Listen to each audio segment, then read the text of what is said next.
before pyramids rose from the desert sand, before writing systems recorded the names of kings, before empires drew borders and declared territories, before the concept of civilization even existed.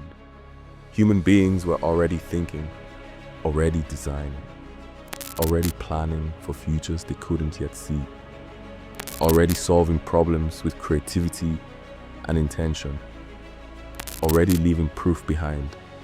And the oldest evidence of that thinking, the oldest tools, the oldest symbols, the oldest intentional creations ever discovered by archaeologists was found in Africa.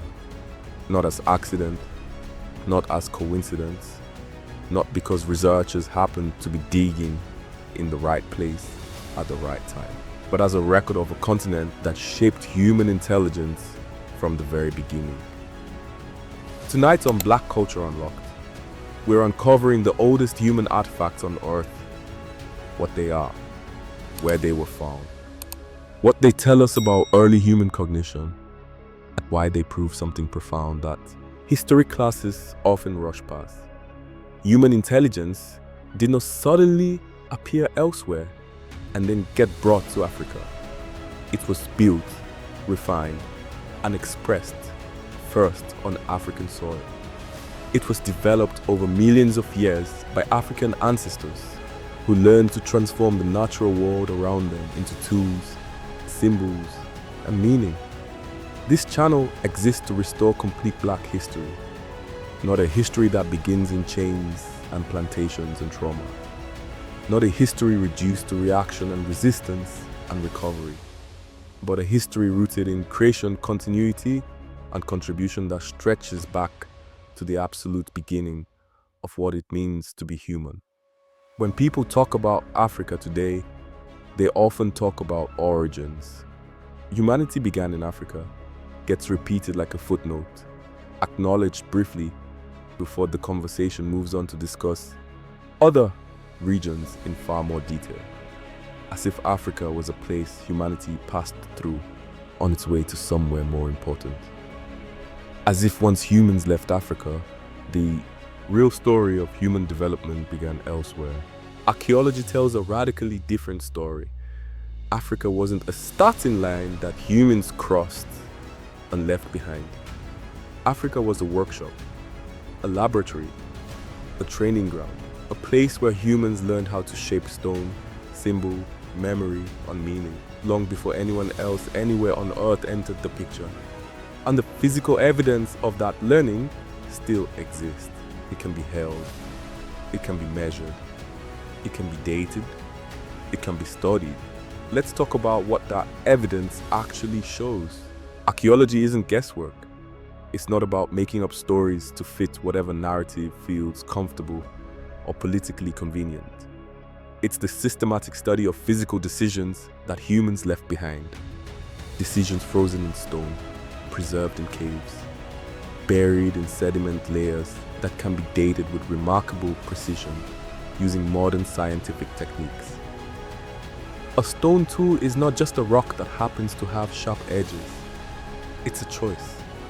It's a series of deliberate actions, selecting the right type of stone, understanding how that stone fractures, applying force at the correct angle, predicting how pieces will break off, shaping the result to match a mental image of what the tool should look like. A pigment isn't just dirt or colored dust. Its intention is the decision to collect specific materials, process them in particular ways, mix them if necessary, store them for future use, and apply them to surfaces or bodies for purposes beyond simple survival. An engraving isn't random damage or accidental scratches. It's meaning, it's pattern. It's the deliberate creation of marks that represent something beyond themselves. Whether that's counting, remembering, expressing identity, or communicating abstract ideas. When archaeologists excavate sites and find artifacts, they're asking specific questions. Was this shaped intentionally by a human hand, or is it natural? Was this pattern standardized, meaning was it repeated in ways that show learned technique, rather than random variation? Was it created repeatedly across time? suggesting it was taught and transmitted culturally? Was it symbolic, serving purposes beyond immediate survival needs? The oldest artifacts ever discovered answer yes to these questions, again and again and again. And they answer that question in Africa. The oldest known stone tools on Earth come from Africa, not from Europe, not from Asia, not from the Middle East, Africa. At sites scattered across East Africa, in Ethiopia, Kenya, Tanzania, archaeologists have uncovered tools dating back over 3 million years. Let me repeat that, 3 million years. These tools are associated with what's called the Oldowan tradition, named after Olduvai Gorge in Tanzania, where many of these early tools were first identified and studied systematically. Now, when you hear 3 million year old stone tools, you might imagine crude rocks that barely look different from natural stones. You might imagine our ancestors just picking up whatever was available and using it without much thought. But that's not what the evidence shows.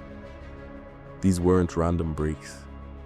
These weren't stones that accidentally shattered and happened to have useful edges. They were purposefully struck stones, carefully created using specific techniques that required knowledge and skill. They were designed to accomplish specific tasks: cutting meat from animal carcasses, scraping hides clean for use as clothing or shelter, processing plants to make them edible or useful, shaping other materials like wood or bone.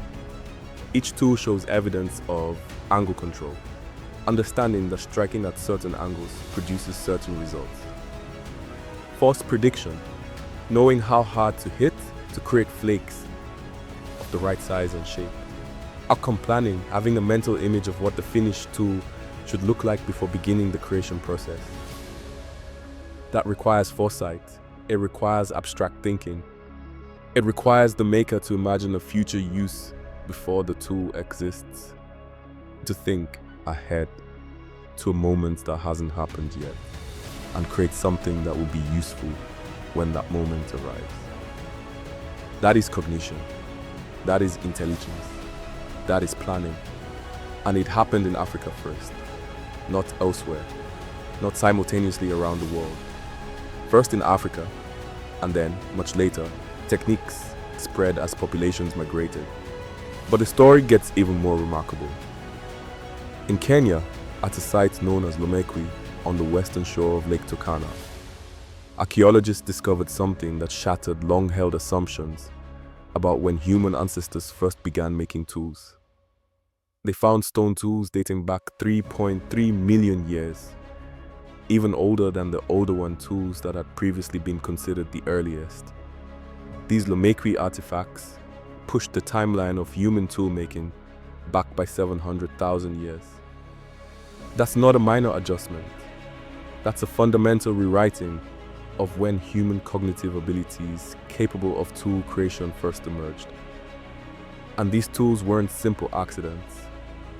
Analysis of the Lomekwi stones shows that early humans, or close evolutionary relatives, were intentionally selecting stones of appropriate size and material properties, deliberately striking them against anvil stones to create sharp edges, experimenting with different amounts of force to achieve desired results, understanding fracture patterns well enough to predict how stones would break.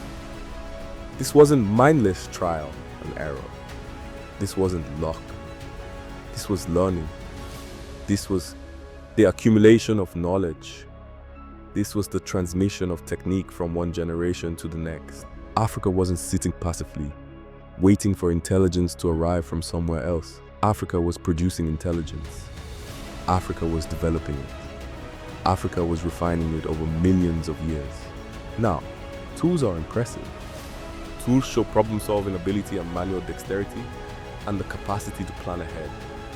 But tools are more than just survival objects. They're evidence of mental models, internal representations of how the world works and how it can be manipulated. To make a tool, early humans had to understand material properties, They had to know that certain stones fracture in predictable ways, while others don't. They had to know which rocks made the best cutting edges and which were too soft or too brittle. They had to visualize a finished form before it existed, holding a rough stone and seeing in their mind what it could become. They had to remember successful patterns and repeat them, not just once by accident, but consistently, which means storing information and retrieving it when needed. They had to teach others because tool-making traditions persisted across generations, which means knowledge was being transmitted socially, not just discovered individually over and over. This implies memory. It implies communication sophisticated enough to convey technique.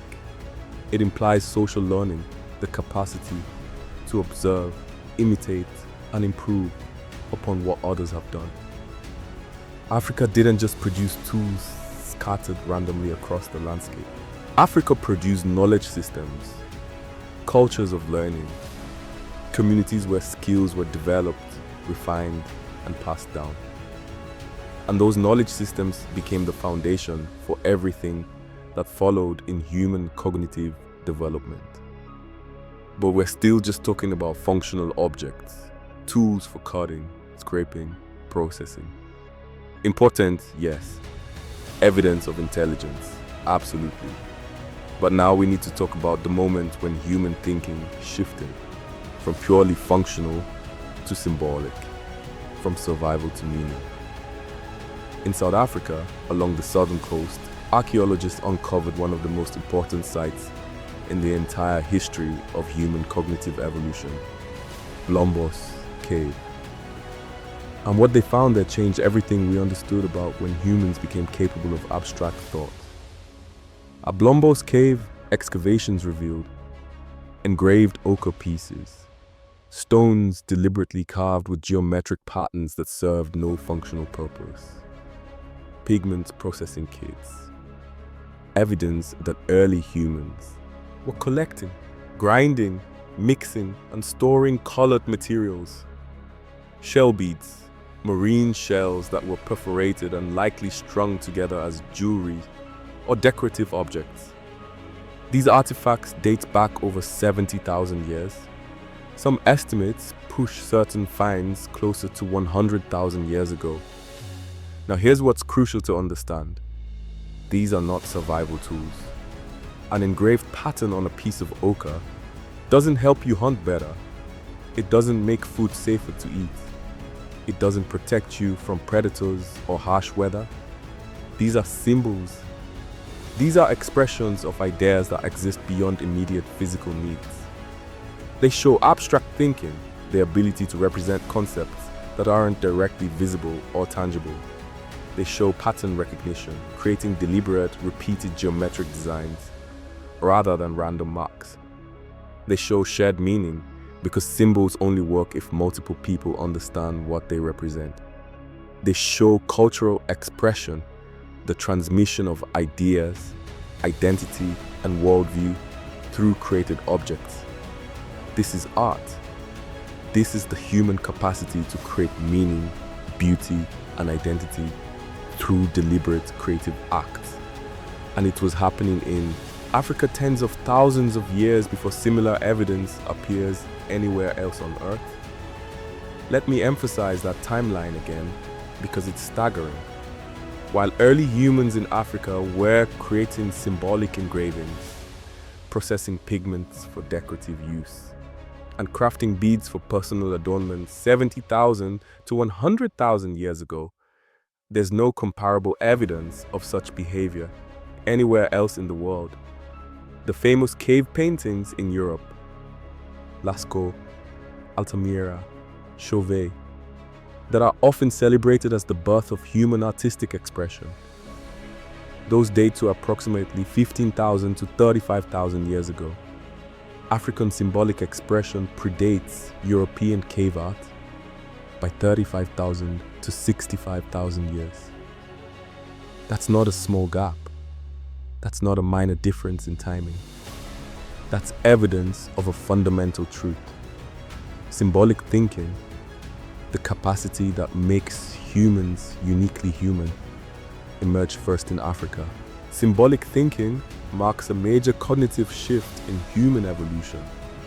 It represents capabilities that separate modern human cognition from that of other species, and even from earlier human ancestors. It means humans could represent ideas in external forms, not just think thoughts internally, but encode them in objects, patterns, colors, and shapes that could be seen and understood by others.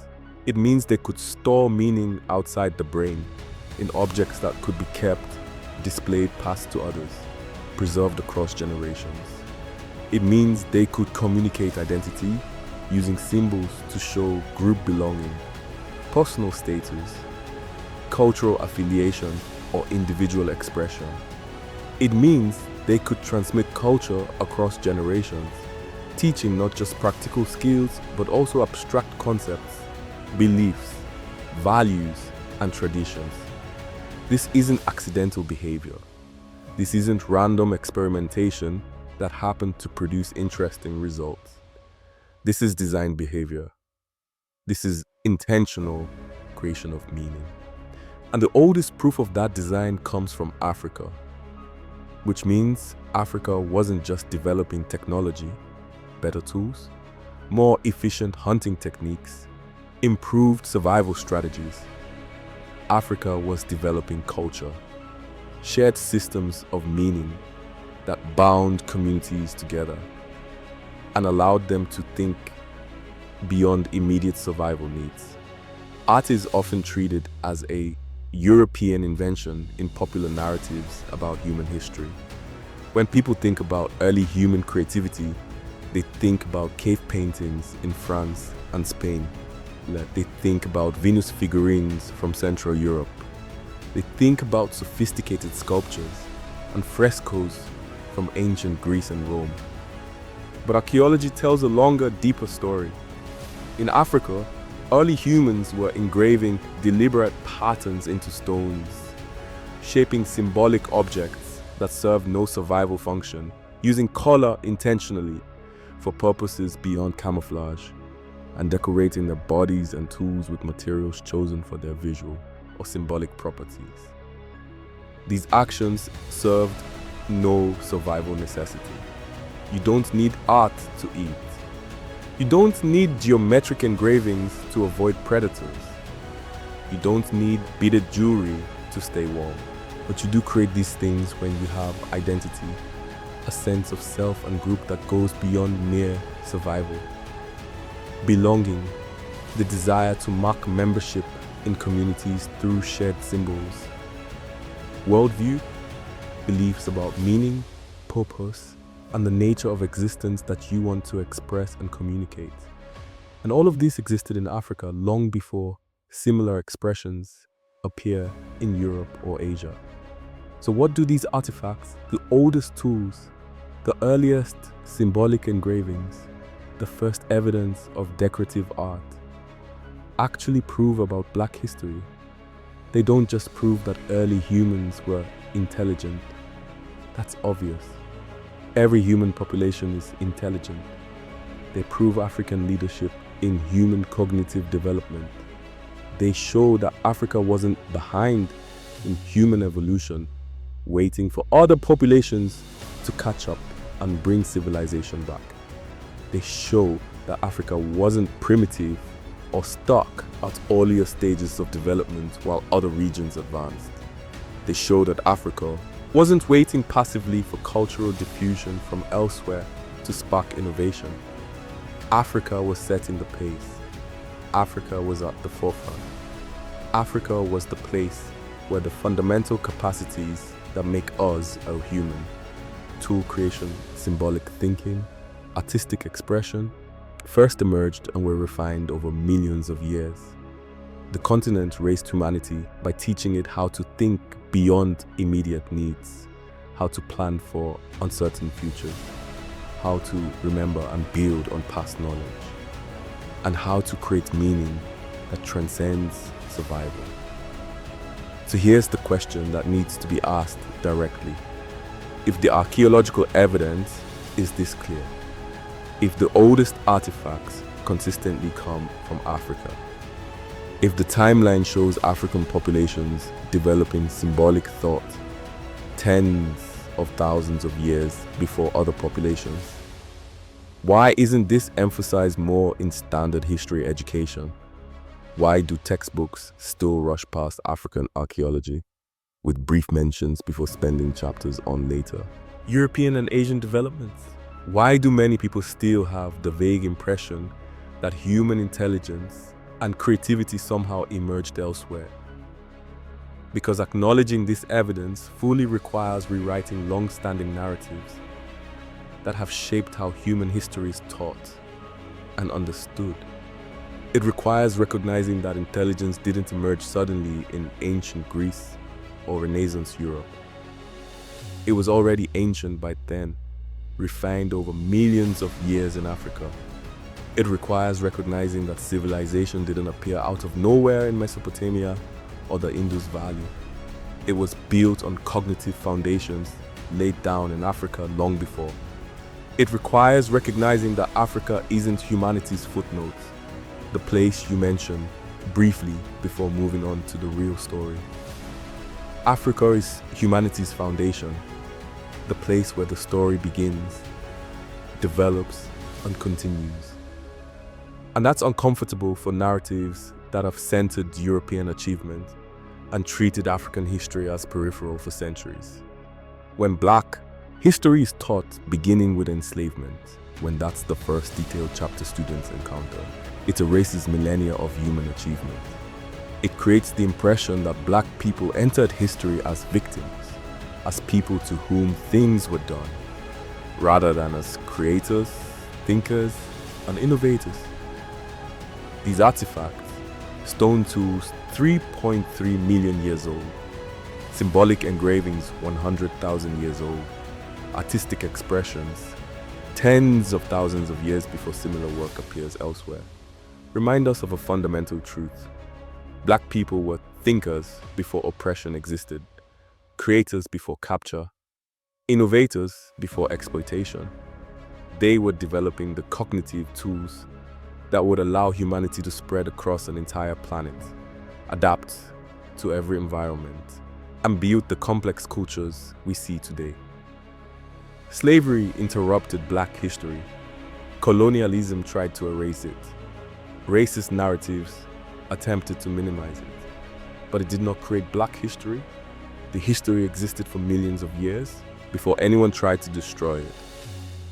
Every major leap in early human development has roots in Africa. The first tools, evidence of planning and problem solving. The first symbols, evidence of abstract thinking and meaning making. The first art, evidence of creativity and cultural expression. The development of complex planning, thinking multiple steps ahead. The development of cultural transmission, teaching knowledge across generations. Africa didn't just give birth to humanity in a biological sense, producing the species, Homo sapiens, and then fading into the background. Africa trained humanity. It raised generation after generation of thinkers, problem solvers, creators, and teachers long before recorded history had names for them or dates to assign to them. The oldest human artifacts on Earth were found in Africa, not by chance.